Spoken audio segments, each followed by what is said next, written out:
இந்நாள் பட்டியல் சமூகத்தினரின் ஆணைய தலைவருமான ஐயா முனைவர் தமிழ்வாணன் அவர்களே, இந்த நிகழ்வை வெற்றிகரமாக ஒருங்கிணைத்து நெறிப்படுத்திக் கொண்டிருக்கிற தமிழ்ச்சங்கத்தின் தலைவர் மதிப்பிற்குரிய அண்ணன் கவிதாஸ் அவர்களே, அவருக்கும் இந்த சங்கத்திற்கும் உற்ற துணையாக இருந்து நல்லாதரவு நல்கி வருகிற மேலாள் IAS அதிகாரி மதிப்பிற்குரிய அண்ணன் ஜெகதீசன் அவர்களே, இந்நிகழ்வில் பங்கேற்று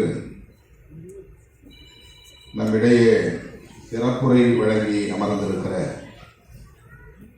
மேனாள் தமிழ் பல்கலைக்கழகத்தின் துணைவேந்தர் பெருமதிப்பிற்குரிய முனைவர் அண்ணன் மா ராஜேந்திரன் அவர்களே, உலக நாடுகள் முழுவதும் சுற்றி வந்து தமிழர்களை ஒருங்கிணைத்து வருகிற, பொருளாதார ரீதியாக தமிழர்களை மேம்படுத்த வேண்டும் என்கிற பொறுப்புணர்வோடு களப்பணி ஆற்றி வருகிற பெருமதிப்பிற்குரிய வழக்குரைஞர், சட்டக்கதிர் இதழின் ஆசிரியர், முனைவர் அண்ணன் VRS சம்பத் அவர்களே, மற்றும் இந்த நிகழ்வில் நமக்கு பின்னர் பட்டிமன்றத்தில் பங்கேற்கவிருக்கிற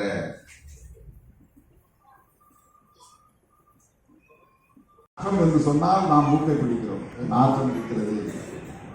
ஆனால் இலக்கியத்திலே நாற்றம் நாரும் என்று சொன்னால் அது மனம், நல்ல மனத்தை குறிக்கிற சொல்லாக அது பயன்படுத்தப்பட்டிருக்கிறது. அதுபோல எத்தனையோ சொற்கள் கடந்த காலங்களில் வேறு பொருளில் உச்சரிக்கப்பட்டிருக்கின்றன, இந்த காலங்களில் இன்னொரு பொருளில் உச்சரிக்கப்படவில்லை இருக்கிறது. எப்படி மனிதர்களுக்கிடையிலே இனக்கலப்பு ஏற்படுகிறதோ அப்படி நாம் பேசுகிற மொழியிலும் மொழிக்கலப்பு ஏற்படுகிறது. அதனால் புதிய புதிய சொற்களும் உருவாகி இருக்கின்றன. நாம் பேசும் மொழியை தமிழ் என்று நாம் நம்பிக்கொண்டிருக்கிற பல சொற்கள் பிற மொழிகளாக இருக்கின்றன. உருது மொழியாக இருக்கும். வடமொழி என்றால் மொத்தத்தில் வடக்கே இருந்து வந்த மொழி, அது சமஸ்கிருதமாக இருக்கலாம், பாலி மொழியாக இருக்கலாம், அல்லது உருதுவாக இருக்கலாம். வட இந்திய மண்ணில் புழக்கத்தில் இருந்த பல மொழிகள் இன்றைக்கு காணாமல் போய்விட்டன. அப்படி பேச்சு வழக்கு ஒழிந்த மொழிதான் சமஸ்கிருதம். அதுவும் ஒரு தொன்மை வாய்ந்த மொழி, இலக்கிய வளம் நிறைந்த மொழி. ஆனால் இன்றைக்கு மக்கள் பேசும் நிலை இல்லாமல் எப்படி அது அழிந்தது, பேச்சு வழக்கு ஒழிந்தது. அது ஒரு வரலாறு. அதை அறிந்து கொள்ள வேண்டியது நம்முடைய கடமை. இல்லை என்றால் நாளைக்கு இன்னும் ஒரு 200 ஆண்டுகளுக்கு பின்னால் அல்லது 1000 ஆண்டுகளுக்கு பின்னால் தமிழ் பேச்சு வழக்கு ஒழிந்த மொழி என்று சொல்லும் நிலை ஏற்பட்டுவிடும். ஏடுகளில் இருக்கிற மொழியாக மாறிவிடும். நாம் எல்லாம் என்ன தமிழ் பெரிய தமிழ், நாம் ஆங்கிலம் கற்றுக்கொள்வோம், இந்தி கற்றுக்கொள்வோம், குஜராத்தி கற்றுக்கொள்வோம், என்னுடைய பிள்ளைக்கு தமிழ் தெரியாது, என் பிள்ளைக்கு தமிழை நான் கற்றுத்தருவதில்லை என்று ஆங்கிலம் பேசுகிற குழந்தையை எடுத்து கொஞ்சி, என் பிள்ளைக்கு ஆங்கிலம் தான் தெரியும், தமிழ் தான் தெரியும், இந்தி தான் தெரியும், தமிழ் எழுத படிக்க தெரியாது என்பதை பெருமையோடு சொல்லுகிற ஒரு நிலை இருக்கிறது. அது நீடித்தால்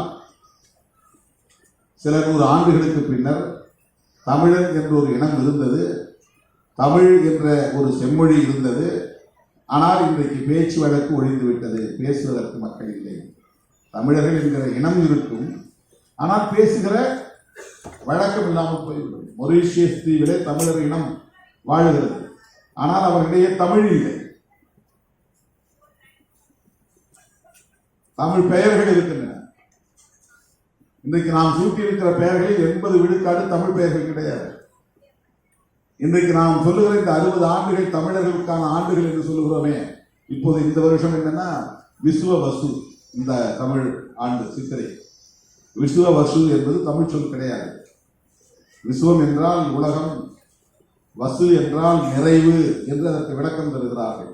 உலகம் நிறைவு, நிறைவடைந்த ஆண்டு, நிறைவடைகிற ஆண்டு என்று சொல்லுகிற பொருளிலே சொல்லுகிறார்கள். பிரபவ என்று தொடங்கி அக்ஷய என்று முடிகிறது. அக்ஷய என்பதும் தமிழ் சொல் கிடையாது. க்ஷயம் என்றால் தேய்வது, அக்ஷயம் என்றால் தேயாதது, வளர்வது என்று பொருள். அக்ஷயா என்றால் வளர்மதி என்று நாம் தமிழிலே வைக்கிறோம் அல்லவா, அந்த பெயர் தான் வடமொழியிலே அக்ஷயா. 60 ஆண்டுகளின் பெயர்களும் தமிழ் பெயர்கள் கிடையாது. அதனால்தான் இது தமிழர் புத்தாண்டாக இருக்க முடியாது என்று சில அறிஞர்கள் சொல்லுகிறார்கள். அதற்கு ஏதோ பல கதைகள் எல்லாம் சொல்லுகிறார்கள். நாம் வைக்கிற அத்தனை பெயர்களும், பிள்ளைகளுக்கு வைக்கிற பெயர்கள் பெரும்பாலும் தமிழ் பெயர்கள் இல்லை. இப்போது மிகவும் மோசமாக அது மாறி வருகிறது. வாயிலே நுழையாத என்னென்னவோ பெயர்களை சொல்லுகிறார்கள். காலப்போக்கிலே இந்த இனத்தின் ஜீன் தமிழ் என்கிற மரபு அணுக்களை கொண்டிருக்கும். ஆனால் இவன் வாழ்க்கையின் கலாச்சாரம், அந்த பண்பாடு, உடை, நடை, பேச்சு, மொழி எல்லாம் மாறி போய்விடும். அப்படி மாறிவிடக் கூடாது என்று நாம் ஏன் போராடுகிறோம்? மாறினால் என்ன? கம்யூனிகேஷன் அவ்வளவுதானே. தொடர்புக்கு ஏதோ ஒரு மொழி தேவை. மொழி தெரிந்தால் ஒரு கடையிலே வேலை செய்ய முடியும். இங்க குஜராத்தி தெரிந்தால் குஜராத் மாநிலத்திலே வாழ்ந்து விட போகிறோம். டெல்லிக்கு, வட இந்திய மாநிலங்களுக்கு போனால் ஹிந்தி என் பிள்ளை கற்றுக்கொண்டால் அவன் அங்கே ஏதோ ஒரு கூலி வேலை கூட செய்து பிழைத்துக் கொள்வான். தமிழ் என்ன அவ்வளவு பெரிய கட்டாயம் என்று நாம் கேட்க தோன்றும். ஒரு மொழிக்கு, அந்த மொழியை பேசுகிற மக்களுக்கு ஒரு நீண்ட நெடிய வரலாறு இருக்கிற போது அந்த வரலாறு அந்த இனத்தின் அறிவு சொத்தாக இருக்கிறது. அது ரொம்ப முக்கியமானது. அந்த அறிவு சொத்து அழிந்து விடக்கூடாது.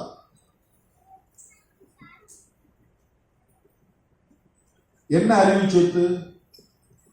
அதற்கு நாம் பல அடையாளங்களை சொல்ல முடியும்.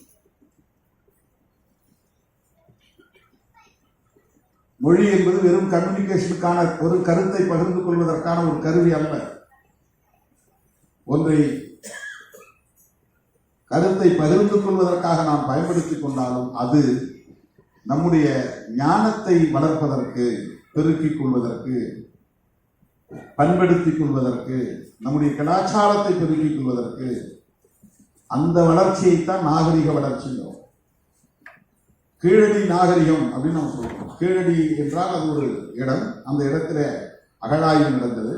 அந்த அகழாய்வில நமக்கு என்ன உண்மை தெரிய வருகிறது? சில 1000 ஆண்டுகளுக்கு முன்னால் தமிழன் இந்த இடத்துல வாழ்ந்திருக்கிறான். அப்படி வாழ்ந்த அந்த தமிழனிடத்தில் அவன் நகர்ப்புற வாழ்வை கொண்டவனாக இருந்திருக்கிறான். அவன் எப்படி குடிநீர் இணைப்புகளை வைத்திருக்கிறான், கட்டடங்களை எப்படி கட்டி இருக்கிறான், தெருக்களை எப்படி அமைத்திருக்கிறான், பானையை எப்படி பயன்படுத்தி இருக்கிறான், என்னென்ன கருவிகளை கண்டுபிடித்திருக்கிறான், இதுவெல்லாம் நமக்கு தெரிய வருகிறது. இப்ப பல 1000 ஆண்டுகளுக்கு முன்னால் வாழ்ந்த தமிழர் எப்படி வீடு கட்டி வாழ வேண்டும் கொண்டிருப்பது மகிழ்ச்சி அளிக்கிறது, பெருமை அளிக்கிறது.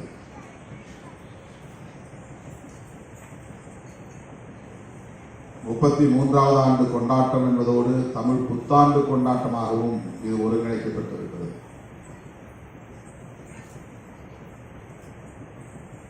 தமிழ் புத்தாண்டு சித்திரை மாதம் முதல் நாளா, தை மாதம் முதல் நாளா என்கிற விவாதம் ஒரு புறம் நடைபெற்றுக் கொண்டிருந்தாலும் சித்திரை முதல் நாளை தமிழ் புத்தாண்டு நாளாக எண்ணி அதை மகிழ்வோடு கொண்டாடி கொண்டிருக்கிற உங்கள் அனைவருக்கும் என்னுடைய தமிழ் புத்தாண்டு வாழ்த்துக்களையும் தெரிவித்துக் கொள்கிறேன்.